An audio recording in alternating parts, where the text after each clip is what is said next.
j'étais à votre place il y a 5 ans.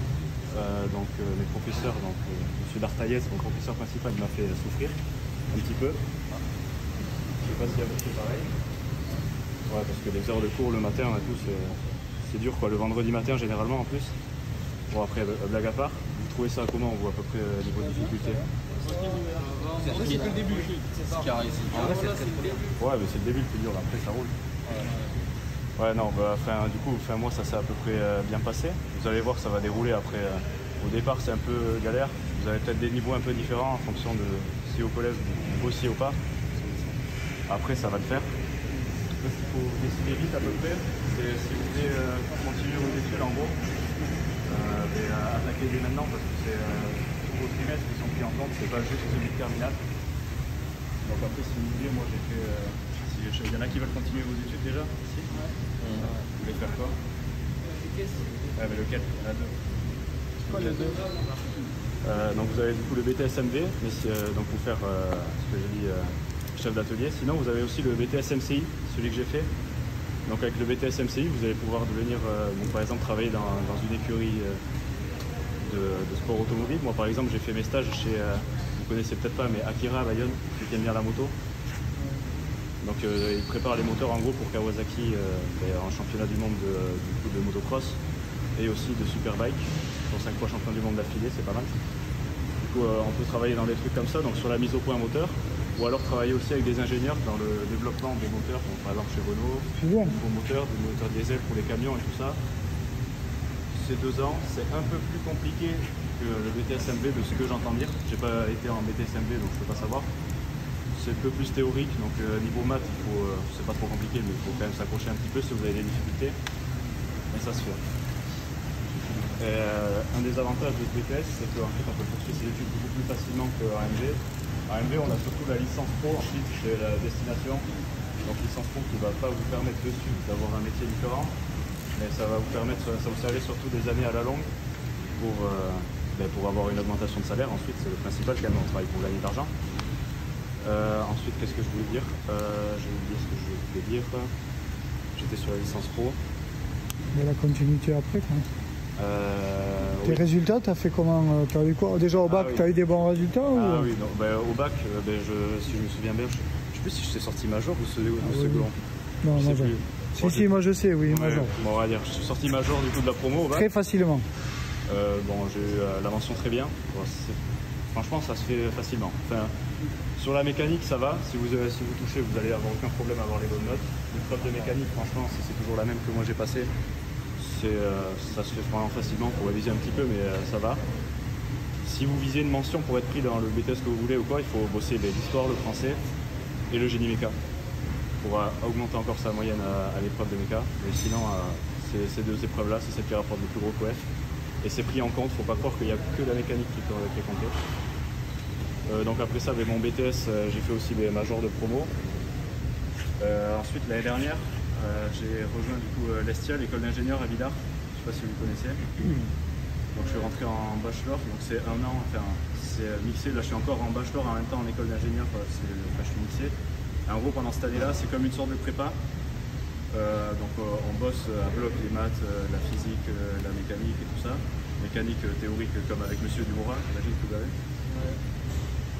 Donc c'est que ça. Et ensuite on passe un concours, c'est vraiment le plus compliqué. Si vous avez envie un jour de continuer comme ça, il faut savoir que c'est quand même un peu de sacrifice. Un concours, ça se prépare, la moto, pour dire qu'elle est restée au garage pendant plusieurs mois. Et la play aussi, et tout ça, c'était réveil 7h, coucher 23h au plus tôt, et toute la journée faire des pauses pour manger et boire, c'est important. Ce concours-là, du coup, sur tout le concours, sur le regroupé, j'ai fait 5e du coup, au concours. Et du coup, maintenant, je vais pouvoir intégrer, j'ai intégré l'école d'ingénieur classique. Et il n'y a plus qu'à dérouler maintenant, il me reste 3 ans. Ça peut paraître long au début, à votre âge surtout. Moi aussi, quand on me disait Bac plus 5, c'est long, surtout que moi j'ai fait 1 an de plus à cause de ma prépa l'année dernière, mon bachelor. Ça peut paraître long, mais en soi, ça déroule vite, c'est facile. Surtout quand on est jeune et en plus d'école, t'as les copains et tout. Franchement, c'est pas... Je pense pas que si vous en avez les capacités, autant le faire.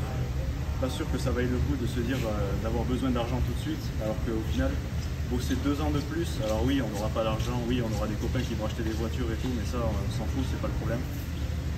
Dans 5-10 ans, vous vous remercierez vous-même, vous aurez probablement un meilleur travail, des meilleures perspectives, vous pourrez même voyager ou même choisir votre travail, c'est déjà quand même pas mal de choses.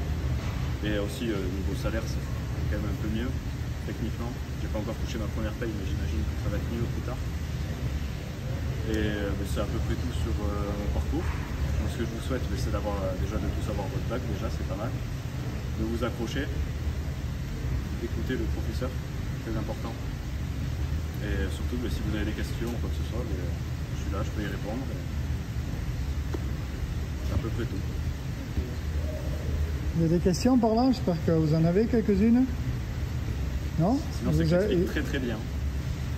Comment? Sinon, c'est que j'explique très très bien.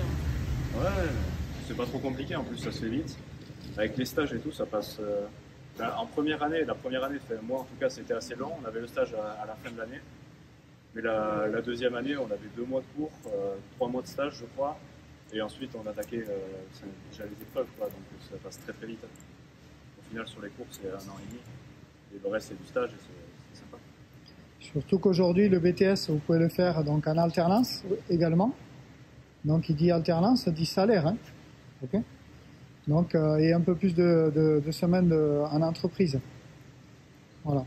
Donc, c'est quelque chose qui peut être, qui est, je dirais, un peu moins pénalisant, un peu plus professionnalisant. C'est sûr que pour faire un bachelor et pour intégrer une école d'ingénieur, c'est pas l'idéal de faire un BTS en alternance. Je pense qu'il vaut mieux le faire en formation initiale et continuer donc ouais, soit en licence ou voilà, sur un bachelor. Ouais. Sinon, il y a la prépa ATS aussi après. S'il y a jamais après BTS, moi je suis allé en bachelor, mais c'est parce que l'école l'Estia proposait ça. Mais sinon, il y a les prépa ATS. C'est beaucoup plus corsé, c'est beaucoup plus général. J'ai des copains aussi qui l'ont fait. C'est des maths et de la physique à longueur de journée. Mais bon, après, le résultat c'est le même parce que ceux qui ont fait ça, ils ont atterri dans la même école que moi. Aujourd'hui, ils sont dans la classe. Ils s'en sortent comment par rapport à toi? On n'a pas eu les premiers examens encore, donc je sais pas. Mais on verra bien. Je vais être premier quand même. Des questions? Bon voilà, vous avez un bel exemple devant vous. Moi je peux vous dire comment il a fait. Mais il a tout le temps bossé. Tout le temps. Je l'ai eu pendant les 3 années. J'étais son prof principal les 3 années. Jamais j'ai eu à le reprendre. D'accord? Jamais. Ses cahiers, c'était du parfait. Tout le temps. Ses copies, c'était nickel. Voilà. Donc, voilà le prix à payer. Sean, il avait décidé de réussir et il est en train de réussir.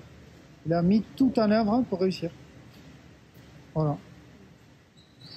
Et il n'y a pas de hasard dans la vie. La réussite, ça se construit. Ça se travaille, ça se construit. Tous les jours. D'accord? Tu es d'accord avec moi? Ah oui, voilà, pour le coup, ouais. Sans bosser, déjà, je ne serais pas à l'école aujourd'hui. Déjà, je me rappelle quand il est venu en visite, quand il était en 3e, ses parents étaient inquiets parce qu'il venait en bac pro. Alors qu'il avait très bons résultats en 3e. Et moi, j'avais dit à ses parents, surtout vous inquiétez pas. S'il est vaillant, il réussira en partant de bac pro, il fera la différence avec les autres plus tard. Et je pense que c'est ce qui est en train de se passer.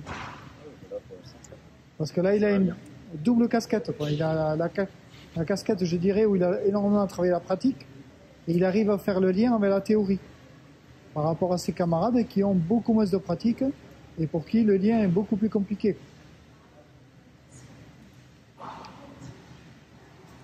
Des questions? Bon, on te remercie beaucoup, Sean. Et j'espère que tu vas venir dans 3 ans nous annoncer la réussite. Je poserai le chapeau du diplôme, comme ça. Voilà. On compte sur toi. C'est la dédicace. Rendez-vous dans 3 ans. Oui, bah oui.